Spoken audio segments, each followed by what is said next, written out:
திரைப்பட இயக்குனர் திரு டி ராஜேந்தர் செய்தியாளர்களை சந்திக்கிறார். நேரடி காட்சிகளை பார்க்கலாம். அஞ்சா நெஞ்சம் படைத்த ஒரு வீராங்கனையாக இருந்து அரியணையில் இத்தனை முறை ஆட்சி செய்து தமிழ் மக்களுடைய இதயத்திலே ஒரு நீங்காத இடத்தை பிடித்தவர்.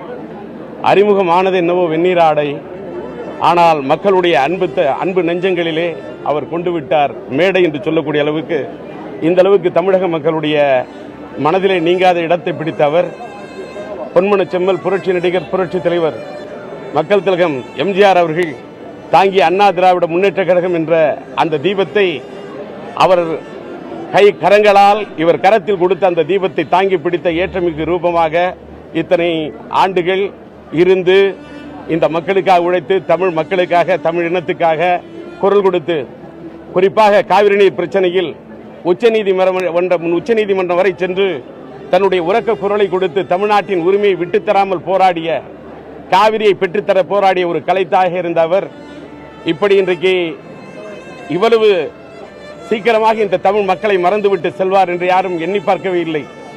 அப்படிப்பட்டவர் இந்த மண்ணை விட்டு மறைந்தாலும் தமிழர்களுடைய மக்களுடைய மனதில் என்றென்றைக்கெல்லாம் தமிழ் உணர்வு இருக்கிறதோ அவர்களுடைய இதயங்கள் எல்லாம் அவர் என்றைக்கும் நீங்காத இடத்தை பிடித்திருப்பார் என்பது மட்டுமே உண்மை.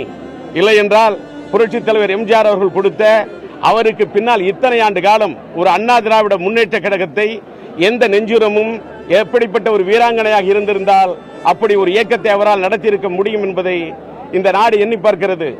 ஒரு பெண்ணாக இருந்து ஒரு பெண்மணி, அவர் தமிழ்நாட்டின் கண்மணி என்று சொல்லக்கூடிய அளவிற்கு தாய்மார்களுடைய இதயத்திலும் மக்களுடைய எல்லாருடைய இதயத்திலும் சின்ன குழந்தையிலிருந்து பெரியவர்கள் வரை எல்லார் இதயத்திலும் இடம் பிடித்து விட்டார். ஒரு அம்மா உணவகம், அது ஒன்று போதும். காலத்துக்கும் ஒரு ஏழை எளிய மக்களுக்கு இவ்வளவு குறைந்த செலவில் உணவு கொடுக்க முடியும் என்று சொன்னால், தமிழ்நாட்டு ஏழை எளிய மக்களுடைய உணவு மட்டுமல்ல, அவர்களுடைய உணர்வோடு கலந்து விட்ட அவர் என்றைக்கும் அவர் மக்களுடைய மனதிலே வாழ்வார். அவருடைய ஆத்மா சாந்தி அடைய வேண்டும் என்று எல்லாம் வல்ல இறைவனை அவரிடம் இருந்த அந்த லட்சியத்தை மதித்து, லட்சிய திராவிட முன்னேற்ற கழகத்தின் தலைவர் என்ற முறையிலும் ஒரு திரையுலகத்தை சார்ந்தவன் என்ற முறையிலும் எங்கள் கலை உலகத்தின் தாய், கலை உலகத்தின் தாரகை, அவருடைய ஆத்மா சாந்தி அடைய வேண்டும் என்று எல்லாம் வல்ல இறைவனிடம் பிரார்த்தனை செய்கின்றேன்.